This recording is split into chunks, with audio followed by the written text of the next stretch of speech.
Happy Saturday. Welcome back to my channel and thank you so much for joining me here today. Here's your fourth stimulus check update and daily news report. Progressive lawmakers are now calling on House Speaker Nancy Pelosi and Senate Majority Leader Chuck Schumer to act on the eviction moratorium. Millions of Americans are urging that Congress also include a fourth stimulus payment into the new budget plan. The three winners of this week's Walmart gift card giveaway are Victoria Nolan, Donna Durbin, and Joaquim Raposo. Congratulations to all three of you. Remember everyone, next Friday, I will be giving away more gift cards. Please tune in my upcoming videos for more details to the new great giveaway. House progressives on Friday urgently called on Democratic congressional leaders to pass legislation to extend the federal eviction moratorium after the Supreme Court ended an extension.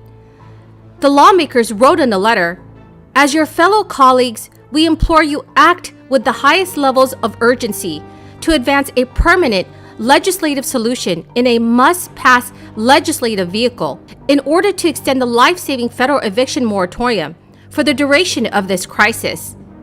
The letter was led by Democratic Representative Ayanna Pressley, Alexandria Ocasio-Cortez, Jimmy Gomez, and Cori Bush. Right now, there are more than 60 lawmakers who have signed on to that letter. In an 8-page ruling, the Supreme Court determined that Congress must extend the federal eviction moratorium unilaterally. The Supreme Court wrote in an 8-page opinion, Congress was on notice that a further extension was almost surely require new legislation, yet it failed to act in the several weeks leading up to the moratorium's expiration. If a federally imposed eviction moratorium is to continue, Congress must specifically authorize it. This move will likely mean millions of tenants across the nation will lose their homes because they are unable to pay their rent. So what are your thoughts on this, everyone? Please leave them in the comment section below. Administrator Criswell, you and I have spoken extensively about this. We were together yesterday, and we spoke to the governors of Louisiana, Alabama, and Mississippi to ask what they need from us before the storm arrives.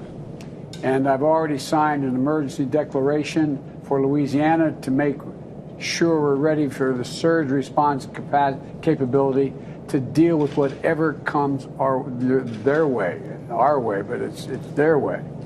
You know, we've deployed 500 FEMA emergency response personnel in Texas and Louisiana, in addition to 2,000 FEMA personnel already supporting our COVID response in the region. And we've pre-positioned food, water, generators, and other supplies in the area.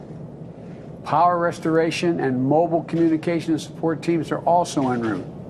We've also closely coordinated with the electric utilities to restore power as soon as possible and to support your response and recovery efforts. And above all, I'm urging the people of the area to pay attention and be prepared. I want to say it again, pay attention and be prepared. Have supplies for your household on hand. Follow the guidance from local authorities. And if you have to move to shelter, make sure you wear a mask and try to keep some distance because we're still facing a highly contagious Delta variant as well. Administrator Criswell, I'm going to turn this over to you in a moment here to give an update on the latest steps we're taking. And I want you to know what more I need to know everything you think we need to be able to do. If you haven't gotten the authority for it, tell me now. We'll get it done. It's like, most importantly, I just want to say to all of you, thank you, thank you, thank you. Everything you're doing to prepare for this dangerous storm is going to mitigate the impact of potential natural disasters results that are going to be visited on so many people in the region.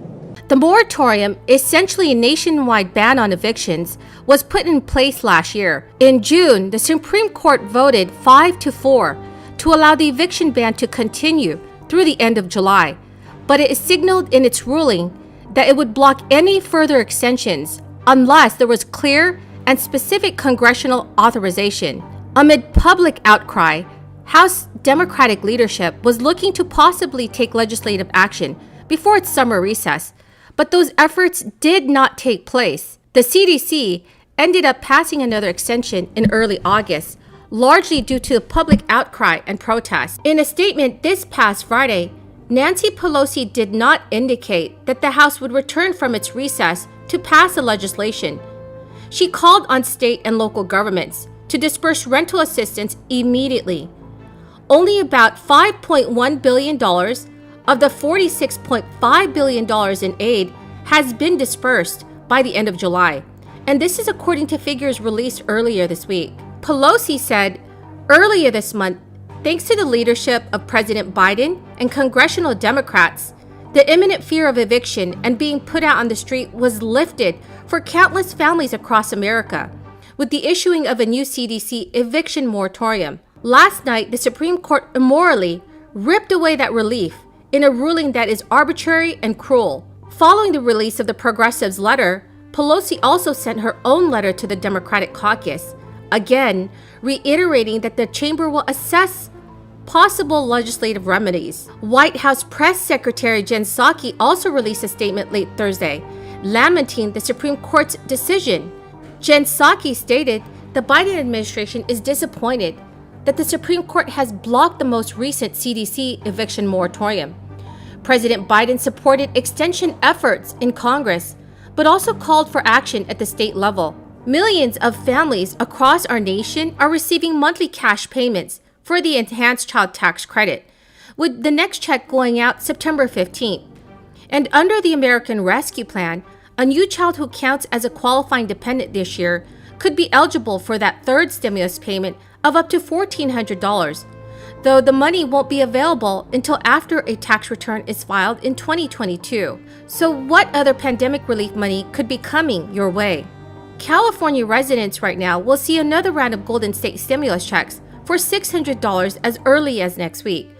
There are also $1,000 thank you payments going out to teachers and school staff in some states. The IRS is also sending supplemental plus-up payments for owed stimulus money and tax refund money on 2020 unemployment compensation. As Americans continue to struggle financially, there is plenty of support for a fourth payment, as evidenced by a petition calling for $2,000 monthly checks that's collected over 2.8 million signatures. So if you support the fourth round of stimulus checks, please go make sure to sign it on change.org. So everyone, that's the end of the video for this morning. I greatly appreciate all of you joining me here today. Please tune in to my upcoming videos for more details to the new giveaway. To enter that giveaway, all you have to do is subscribe to my channel, like this video, and also leave a comment below. Thank you so much, everyone, and have a very, very blessed weekend.